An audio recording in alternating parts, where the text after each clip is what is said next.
Well, they're Italian. So they're crazy. Italians are crazy. Are they? We're a little bit crazy. Yeah. But we're like crazy awesome. Hey, welcome to Super Social Club. I'm Jeremy. This is Whisky in the Six. I'm Rob. Welcome to the Whiskey Rant podcast. It's a little crusty, It's frustrating. and it's going to be a little bit of a rant. I don't understand it. I don't know why. Some sort of injustice. Anyway, end rant. Hello and welcome back to the Whiskey Rant podcast. I'm Jeremy. I'm Rob. And tonight we are talking about bottle design. Bottles have really become like pieces of art in the last little while. You notice this? Yeah, I'm wondering if they're doing this because they want the bottle to be worth more as well as the liquid inside, or like they just don't want people opening what's inside. Well, I think that's what's happening is like bottles aren't getting open now because Yeah. they're literal sculptures. And really kind of what sparked this is a couple bottles that caught my eye recently that I thought are absolutely gorgeous. And Yeah. one is the new Brora 50-year-old. Yeah. Yeah, the new Brora 50-year-old is a gorgeous bottle. I mean, my goodness, this thing is really, really nice. Diageo bottled this thing. I think it's actually just like going as a charity auction. So they're putting this out for, I think it's one of the bottles anyway is going to charity. price is not determined just yet, I guess. Price not determined yet. The bidding opens September 14th. We're recording this a couple days before Soon. that, but Yeah. probably when this episode goes up, Yeah. it will be up for auction. So go over to go bid. Yeah, go bid. Estimates are anywhere between $250,000 to $250,000 to a half million British pounds. British pounds. So British pounds. almost, wow. Yeah, $500,000 British So pounds. basically $1 million Canadian dollars. So we're looking at exchange rate. I don't know, 850,000 Canadian. Wow. Maybe. Nuts. So if you got that lying around and you want a Brora 50, That's a lot more than what the Gordon and MacPhail 80-year-old went for. very true. A lot And I was more. looking up like what's the most expensive Brora that's sold at auction recently, and I'll tell you about that right after today's sponsor. Big thanks to today's sponsor, Lathr. Lathr is a beauty, cosmetic, and personal care company made for men. Yeah, mostly natural ingredients. I've transitioned to using like a natural style deodorant. I don't like the chemicals that come in traditional style deodorants. These ones way better for you, in my opinion. Lathr makes a couple different fragrances. This one's amazing. This one here is incredible. Yeah. And I know a product that I'm wearing is incredible when my wife really likes the smell Yes. of it. Especially when I wear this bomb right here, which is, well, they're both good, but the Gaudy. They Yeah. must have called it the Gaudy because it smells gangster. It's absolutely incredible. It's called a cologne bomb, but it's meant for your beard. Yeah, it's like a beard balm. I guess what makes Lathr so good is like the fragrances they put in these things are amazing. I'm personally right now using the beard oil. The sandalwood flavor is like so nice. It makes your beard really, really good. I mean, you grow a serious beard. I'm a wannabe beard grower. You got a beard on you. It doesn't come in as thick and luxurious as a full-grown raw beard, but doesn't really matter. These things just make your beard shimmer. My hair and my beard gets really, like, with the humidity, it gets really frizzy. Frizzy? And this oil just like smooths it right out. It makes it nice, coats it down. It's great. Yeah, they have several products. They have shampoos, they have colognes, they have body oils which moisturize your body. I love their soaps. The soaps are nice. The soaps are really cool. They have some that have like a grit to it so that you can like exfoliate if Love that's that. your thing. Yeah, you need you to know? exfoliate for sure. It's a huge thing. Really cool stuff. That's Lathr, Lathr, not spelled the traditional way. Yeah. Really, really cool stuff. So check out the link down below and check out Lathr. Yeah, Lathr, how real men get clean. So Before you get into that, can we Yeah. just introduce what we're drinking? yeah, what do we got in front of us? So we wanted to stick with the fancy bottle theme, and Valinch Mallet has an art series that we've talked about in the past. They get like artists to design the backs of their bottle. They have a nice like gold etching on the front with a gold label. This is the Glendullan bottled in 2021, aged 12 years old. Sherry hogshead, although it's the lighter of the two in front of you. Okay. So very light sherry, obviously. 53.1%. Have you nosed this yet? No. It's nice. Yeah. I'm excited to get into these. And then the other one we have here, this one I believe was made specifically for Vine Arts Okay. in Alberta. Really cool label. Have you seen that one? Oh, geez. It's the Arctic tigers pulling, I guess, like a circus. It's like a dog sled with like Yeah. Siberian tigers. Yeah, Siberian tigers. Cyber tigers. Siberian tigers pulling a dog sled, and the guy's holding like grapes. And yeah, and there's a volcano in the background. It's crazy. The label here is crazy. Maybe we can zoom in on that at some point. But I'll throw it up on the screen so you can get a good look at it. the Linkwood 11-year-old, bottled in 2022. Also a sherry hogshead. This one's darker, obviously, so this one clearly looks like a sherry hogshead. 53.2% ABV. So only 0.1 difference in ABV for both of these guys here. I guess like Scotch whiskey has always had this like artistic label theme. to Yeah. it. If you go back and look at even like, bottlings from a long time ago, there's lots of artistic labels. I mean, Valinch Mallet does a really good job of it. We talked about how Compass Box, the artwork on their labels is really, really cool. Yeah, we have an example of that right here. Yeah, a with couple the examples behind us. Whiskey Agency is another one that do like heads and tails, right? They do like a really cool label, always very unique. Yeah, these are both pretty cool. One's a 19-year-old Scotch blend, and the other one is a 17-year-old Irish whiskey. Yeah, I'll throw those up. Yeah, like really cool, kind of interesting labels. And then our boy Angus from Whiskey Fun is getting into the mix with the whiskey sponge stuff. There you go. Yeah. And this one's kind of funky as well. Mm-hmm. It's the Glenlivet whiskey sponge. This was really good, actually. So yeah, labels are one thing, but these like sculpted bottles are another. And there's lots of examples we can get into. Before I was mentioning what's the most expensive Barora. There's a 40-year-old, a 1972 Barora that the highest auction price that I can find was 30,000 British pounds. Wow. Not going to compare to this newest 50-year-old Barora, but I love that bottle. Another one that struck my eye really recently is this 45-year-old Old Pulteney. That is really cool. This It's like an egg. inspired bottle. It's like an egg with a cape on it, kind of. I think it's phenomenal. It's really, really cool. Bowmore really gets into the mix with these fancy bottles. Bowmore does They it have too. a whole Yeah. bunch of really, really cool ones. Obviously, Bowmore considers themselves, which I don't know if it's rightly so or unjustly so, they consider themselves the Macallan of Islay. So they kind of like follow the trend with these fancy bottles, and like, recently they had the Piston for their reinvigorated James Bond. Is this considered a Bowmore Black, or is it not considered a Bowmore Black? Yeah, I think it is a Bowmore Black. It's 1964. I think it is a Bowmore Black. I mean, I don't know. What did they do with these Bowmore Black? They put them. They vatted them in steel, right? And they just held it onto them for a bit. It's a 1964 Bowmore. It uses like, I don't know if it's like inspired by an Aston Martin piston, or actually it is like a real car part. I think it is actually a real, because there's not many of these. A real car part. Yeah, Really cool. yeah. But that bottle is, it's going for, over 50,000 British pounds for That's that one. crazy. Yeah. I remember a while back, Macallan was the first to hit 70 years old. Do you remember this? And they had a really fancy bottle, the Macallan 70-year-old. Look it up. It's a really fancy, cool. Maybe it was 72. The 72 is really cool. Yeah. The box alone, I remember them opening the box. It was like this monster box. Yeah. It was $80,000 Canadian at the time when it was released. Mm-hmm. And 2 were bought in Toronto. Do you remember this? Oh, yeah, and yeah. They helicoptered them in Right. to Toronto. Yeah. Yeah. That was pretty cool. Yeah, I guess that was the Bowmore I was talking about right there. You This see one. it? That one. Yeah. Yeah. That was the Bowmore I was talking. I've actually had a chance to see this Bowmore in person. Yeah, so this is kind of like more like a cool kind of wave thing to it. So that's the Bowmore.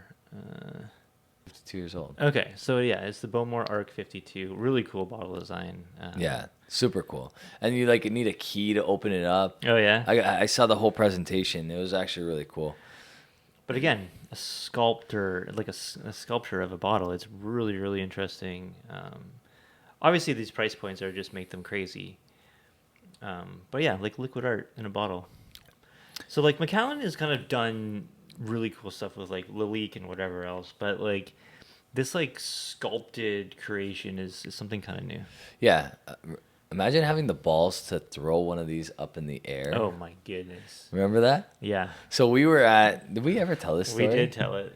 We did We tell showed it. we showed the picture. Did we show the picture? When we were talking to James, we showed the picture when we were did we showed the picture of the Gordon MacPhail Glenlivet 80-year-old. Mike Breezewell. Mike Breezewell takes the bottle and hucks it in the air for a Yeah. picture. So that Gordon MacPhail 80-year-old bottle, it was very nice, but Very it cool. wasn't like Yeah. like some of these bottles. What's inside the bottle might not be anywhere near as cool as what the actual bottle is presented as. Yeah. Whereas we know that the 80-year-old Gordon MacPhail was amazing, and the Yes. bottle was like it was cool, but it wasn't like wow.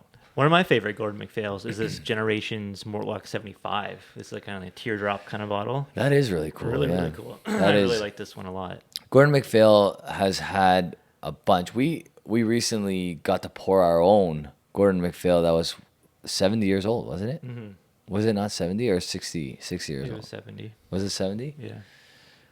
And that was a cool bottle as well. Yeah. Gordon Yeah. MacPhail always has their hand in like. I wonder if they were who was the first to come up with these like crazy, pristine, like super expensive, probably $1,000 just for the glass bottle. Oh, I don't know. I mean, maybe Macallan. Like Macallan had that 81 with like the hands. The holding it hands. too. I thought that was a little tacky, to be honest with you. It's a little scary, actually. Yeah? It's something out of You a like horror that? movie. It's like the hands of hell just like coming through the ground. Yeah, I don't know if I love that as much as some of the other designs, but And that's a guess. bottle that nobody's ever going to open. yeah. So, like, I think the way these kind of really super high end bottles work is the company, produces probably about 100 samples, like 100 1-ounce samples, you know? And basically, these 1-ounce samples are there to entice people to buy these liquids, knowing that they're never ever going to actually open that bottle. So they're just going to try this 1-ounce sample. Yeah. And they're going to buy this for, like, you know, collection piece, investment, whatever you want to call it. And I'm pretty sure anybody that bought that Macallan 81-year-old didn't open that bottle. They're never opening that bottle. Yeah, you're right. Like these bottles, like maybe they'll open one at like a charity auction Yeah. or like some kind of event where like they'll open it and then, you can buy a pour or your ticket gets you a pour or whatever. Yeah. But you're right. Like who's doing this? Like collectors, people that buy it for investment, obviously, like that's never getting opened. Yeah. So it just has to be either some super rich dude Right. who does it. Okay, so I'm sure there's a billionaire out there that likes whiskey as much as we do. Mm-hmm. There has to be at least one. I mean, how many billionaires are there in this world? A couple thousand? Good question. I don't know. That's a good question, actually. Yeah. I wonder how many billion. I mean, it's probably a lot more than 1,000. Yeah. A couple thousand, I mean. Anyway, a couple of those guys have to really or girls, have to really like whiskey. Yeah. And that would be the kind of person that buys a Macallan 81 and is like, I'm cracking this. I don't give a shit. It's Yeah. 200 grand. That means nothing to me. Right. I I spent more on my wardrobe last week. Sure. So that's kind of, I think, where they're at with that. Yeah. But you're right. Like most of these will just collect dust. They will. I mean, 99% of them will. They'll get bought and resold.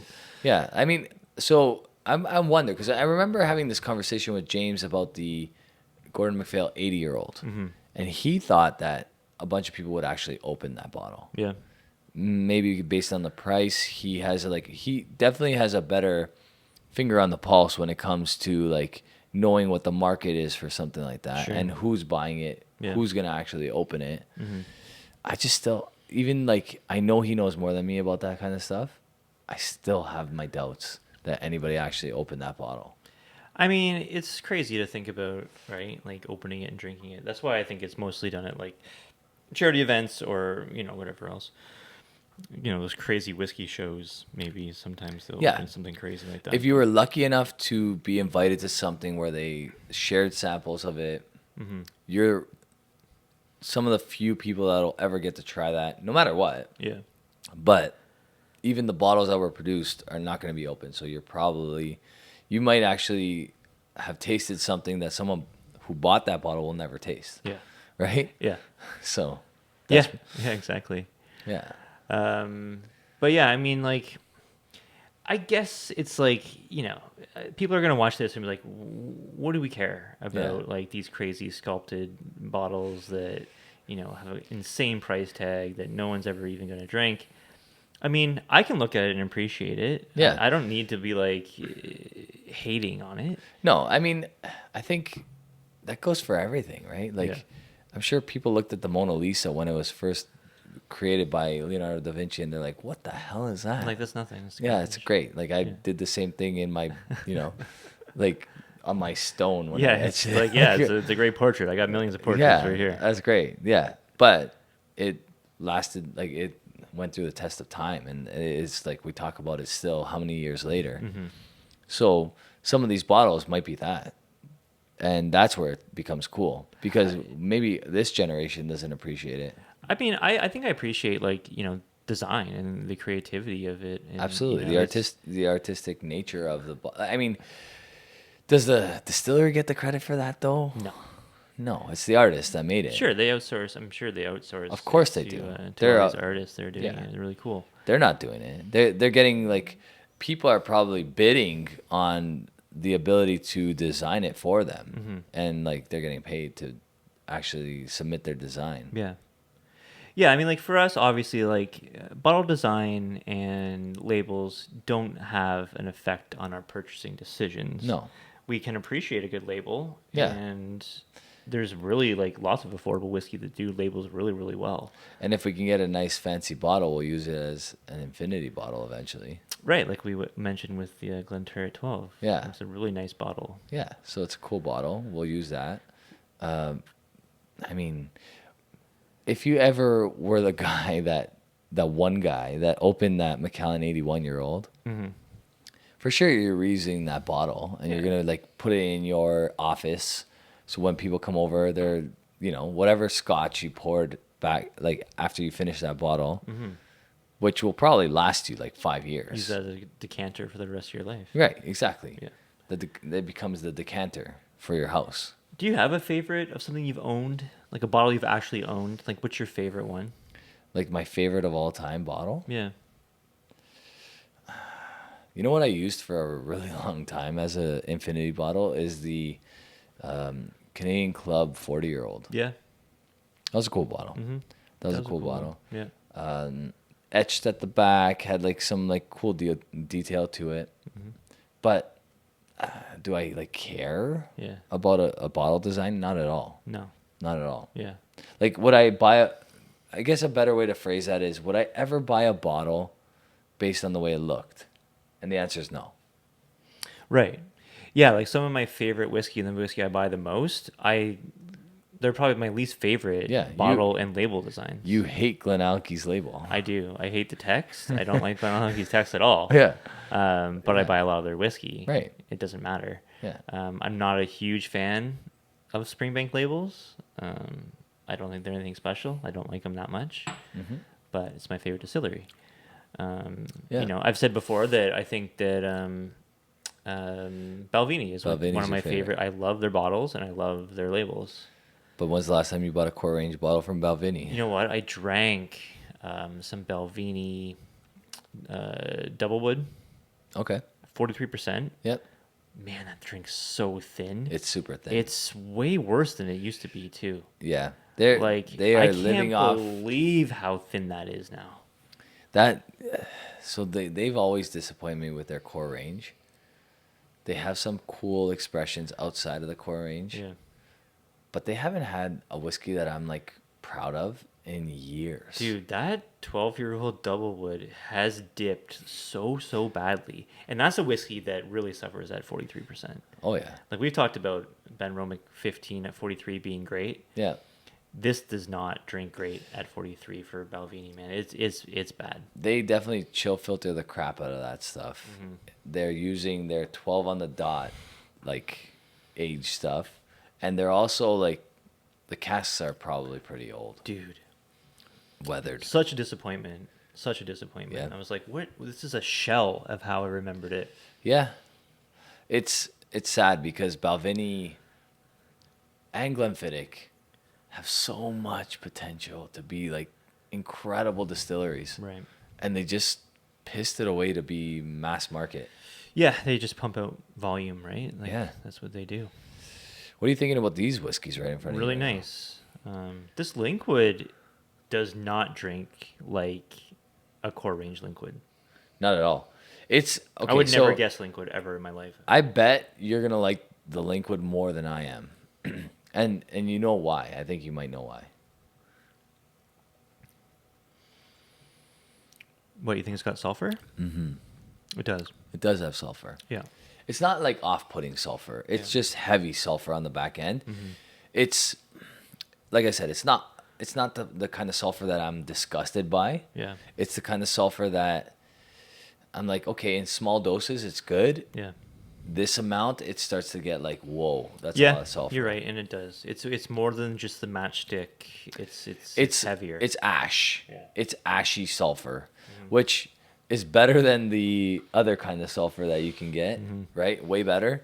It's not a bad whiskey. I don't mind it. I think this would do well with some water. Maybe Yeah. it would like thin that out a little bit. That ashy What's sulfur. the ABV of these? 53.2, which neither of them drink like. To be honest with you, neither of these drink cask strength. They both drink pretty like But then again, they have been sitting open for a while. Yeah. So they've had a lot of time to air out. The Glendullen is super fruity. And I don't really have any experience with Glendullen. This might be the only one I've ever tried. Glendullen, I'm trying to think of Do you what have else. Anything else like an independent from them? Isn't Glendullen also that Diageo company? Branded under a different name, but it also like it was in part of the special like core range releases.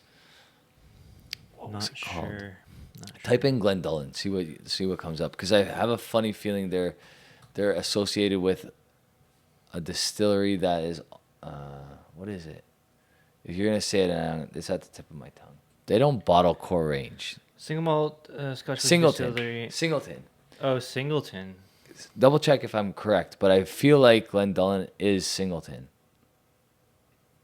Glendullen is the distillery name. Singleton is what Diageo bottles them as, if I'm not mistaken. I could be completely wrong about that. So it says right there, the Singleton Right. of Glendullen single malt. Right. Yeah, so Singleton is the brand. Okay. Glendullen is the distillery, and this is a Glendullen distillery bottle. So it would have been a Singleton. So Singleton blended Scotch. Is it all blended? I think they have single malt now. Okay. Like those special releases, like the older ones, I think they're single malt. Still never tried. I don't think I've ever tried a Singleton, to be honest with you. Oh no, we have. We tried those. Wasn't there a Singleton in the Game of Thrones whiskeys? I opened all of them, remember, like an idiot, and then. But then again, I guess it was better to open them because they never became as valuable That as was everybody. that was a crazy because like the secondary market value of those peaked really quickly, Really and quickly. then just dropped Just right off the plummeted. map. Plummeted. I And think there's people because- that bought cases of each Yeah, of those. I think because what happened is Diageo staggered the release, right? Mm-hmm. And people didn't realize that there's way more of it available than they thought. Yeah, it was crazy how much there was. Yeah, There was like probably 50,000 of each of those, maybe even more. which is absurd. Yeah, Because I bet you can find them on the shelves still to this day. And people like were blowing them out at one point, Yeah. like half the price of retail. Mm-hmm. Yeah, Diageo really messed up with that. But yeah, so Singleton is Glendullen. See, yeah, Right, okay. I know stuff. there you go. You're a wealth of knowledge. Sometimes. That was my Rain Man. That was my Rain Man Insignificant moment. distilleries. The Rain Man moment that we talked about, we discussed earlier. There you go. Yeah. The toothpicks dropped, and I accounted for every single one of them. This Glendon is really It is nice. good. It's Yeah, really nice. it I is actually good. really like that. I know you would like this Linkwood better than I do. You are not as thrown off by sulfur as I am. That's true. And it's not an off-putting sulfur. We should clarify that. It's not an off-putting sulfur. Yeah. Yeah, you're right. But there definitely is a high sulfur content for sure. And You know what this would be great with? A cigar. Yeah. You would not get any of that that sulfury note Yeah. with outdoors with a cigar. Yeah. Because you know what was more sulfur than this? And I didn't even realize it was sulfured until I brought it home and drank it inside, is the 2021 Kilkerran 8. Yep. Because the 2021 Kilkerran 8 was heavily sherried. It was first fill sherry, and it was very. I drank it outside, and I drank it with a cigar, and I was like, "Wow, this is so good." And then I brought it home, and I'm like, "Whoa, that is sulfured." This is like Valinch Mallet though. Like isn't the reputation for like these like big, bold, like dirty, grungy freaking whiskeys? It's been my experience anyway. Those Bota sherry casks were like intense. The La Jag that the Jag? I was that like was you were on the fence about. insane, Yeah. Like I've never had a whiskey like that before. I still really like that whiskey though. You loved it. I think it's like so unique and different and cool. I thought it was a little much, but It's definitely it's not a pour and play. No way. No. That is like you've had a few drinks that night. You want something to stand out. yeah, You go with that, yeah, right? And then it's a great pour. right. Yeah, Valinch and Mallet, like I think, I mean, in my experience, they're always like crazy, grungy, bold expressions. Which you know? this Glendon doesn't really fit that profile. It's like it drinks really nice. Yeah, I mean, I don't know. It's very kind of like soapy on the nose. It has a bit of a soap kind of like Right? Klein Leash kind of note. It's kind of Klein Leashy. I mean, I don't. Does it have the wax? It's lavender. There's lavender in this. There's like a Yeah, it's lavender note. It is soapy. Yeah. More on the nose though. Yeah. I find it more on the nose than on the palate. I don't know. Even on the palate, you still get lavender on the palate, which I don't think I've ever really gotten in a whiskey before. I don't think I've ever said lavender before. What's crazy is this is a sherry cask. It's not even a bourbon cask. Wouldn't have guessed it. I really like the Glendon though. If you want to throw someone off in a blind tasting, give them some Valinch and Mallet bottlings. 'Cause, Right? like, they're hard to nail down. There's no way you're saying that that's a Linkwood. I would guess like half of Scotland before I said Linkwood. Maybe even all of Scotland. I would like rattle off every distillery I probably knew would. before I said What's that. funny is the only time I've ever tasted that kind of like sulfury note is like your Highland Park, the what's it called? Deanston? Not the dark. No, Dean's. No, that was like a crappy, horrible kind of sulfur. Highland Park. What Dark Origins? Dark Origins? Yeah. Not the dark. The dark was fantastic. Mm-hmm. Dark Origins had that kind of sulfur in it. Yeah. You know what's crazy is you know which bottle I'm talking about when I talk about the dark? That black bottle, they did the light and you were in love with the light. I really like the light, yep. The dark the dark and the light you can still find on shelves. Yeah, I think they overpriced them. It's 17 years old, and is it cask strength? It's cask strength, At 17 years but old. there's got to be older whiskey in that.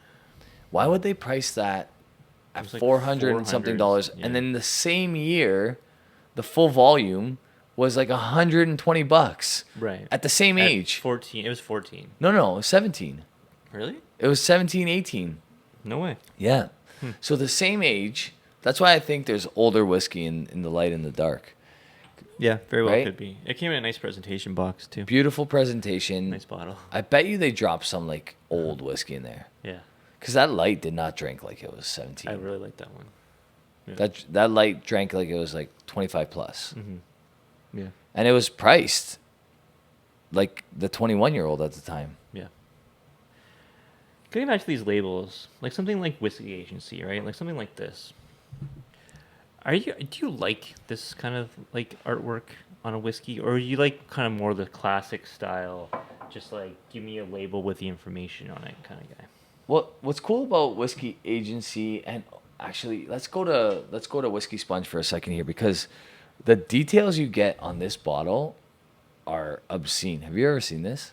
So, nose neat, palate neat, nose reduced, palate reduced, and finish. And it gives you the percentage of each of the types of things that you're going to get. So, nose neat, you get dark fruits, 20%. Palate, you'll get dark fruits, 18%. With a little bit of water, you get dark fruits, 23%. And palate, like, first of all, the fact that they have these percentages How the hell is are they calculating this? absolutely ludicrous. This is crazy. But it's this cool, is just though. one person's opinion? It's Angus. Angus from Whiskey Fun. Do you know the other guy that writes for Whiskey Fun? Yeah. He came out with Whiskey Sponge. Yeah. I know what you're saying. But what I'm just saying, like, how is he calculating these percentages? Oh, it's absurd that he put numbers to this. But, I mean, he's allowed to because he's Angus. And Sure. he's affiliated with Surge. So it's like, whatever. It is what it is. But Yeah. I do. You know what? I'm going to answer your question by just saying I do. I am attracted to these bottles. Mm-hmm. I think they're cool to look at. Does it mean I'm going to buy them because of that? No. Right. I still looked up every single one of these to see what people were scoring them before I Sure. bought them. Yeah. Yeah, I don't know. I'm kind of on the fence about it because, like, I don't really care that much. I mean, Compass Box I do like. I will say, like, I do like Compass Box bottles. I really do like them quite a bit. But yeah, like Whiskey Agency, I'm not feeling it. I'm not feeling a Whiskey Agency. I think Whiskey Agency was hoping to get the Compass Box effect, but Yeah. Compass Box changes their actual full bottle for almost majority of their stuff. Yeah. They're not, like, when they have something special like the Tobias and the Angel, that's a different bottle than they use for anything else. Yeah. Whereas Whiskey Agency always uses like that standard wine bottle kind of like Yep. size, Mm-hmm. which maybe brings them down a little bit. Yeah. I think it's cool though. I just think it's so hard to keep. I think the biggest downfall to all these things is it's so hard to keep up with all these independent bottlers. I think when you're new to whiskey and you see something like a Whiskey Agency bottling, you're like, what the heck is that? Yeah. I think it's more detrimental than good. You're like, I don't know what this is. I don't know what this is. I don't know if it's whiskey. I don't know if it's Scotch. I don't know what the heck this thing is. Okay, well let's like analyze this reasonably. This is it says it on the bottle. So it says Irish single malt whiskey, distilled in Ireland, aged 17 years, distilled 2002, bottled 2020, matured in a barrel. I mean, that's pretty It says big. mature in a barrel? That's what it says. 48.7% It doesn't ABV. say what kind of barrel, it's just a barrel. This is a good whiskey. Ever try it? What one is it? It's an Irish whiskey. It's probably Bushmills? Bushmill. What are you scoring these? Yeah, okay, let's talk about the Valinch Mallet. So the Linkwood doesn't taste like Linkwood No. whatsoever. You're right, it does have a huge sulfur finish. It's very bold. Some nice It's notes just in on there, the though. finish. You notice that? Yeah. You don't get it on the nose. You don't get it on the initial palate. It's just on the finish. Valinch Mallet, I don't know what they do, but they buy weird casks. They buy weird casks. And they take distillate and are they buying their own cask? Or are they buying, like, I don't think that Linkwood has this at their distillery, right? I think they're buying their own casks and then Yeah. getting and then They're filling, right? because they're not aging for 11 years in Valinch Mallet. That's not happening. They're not doing what Gordon MacPhail is doing. They're finishing in their own cask. They're finishing in their own casks. I think that's what's Yeah, happening. they're getting crazy weird casks, man. And they're probably putting them in wet and Oh, yeah. recharring or doing something crazy. Well, they're Italian. So they're crazy. Italians are crazy. Are they? We're a little bit crazy. Okay. But we're like crazy awesome. Yeah, of course. So I really like the art series from Valinch Mallet. That's no surprise. I've always liked it a lot. I am attracted to their bottles. I think these look really cool on like a bookshelf and stuff like that. Like as book weights and stuff, you fill them with sand. You know, I think they got to be more careful what they put into these bottles. If this is going to be their like premium line, they need to be more careful what they put in there. That being said, what do you score these bad boys? So yeah, I think that the balance is off. It's an interesting whiskey to try because it doesn't taste like stuff you've had before. Score wise for me on the Linkwood, I'm probably like an 83. On the other one, I'm probably like an 85. So good. I mean, I do enjoy them. Yeah.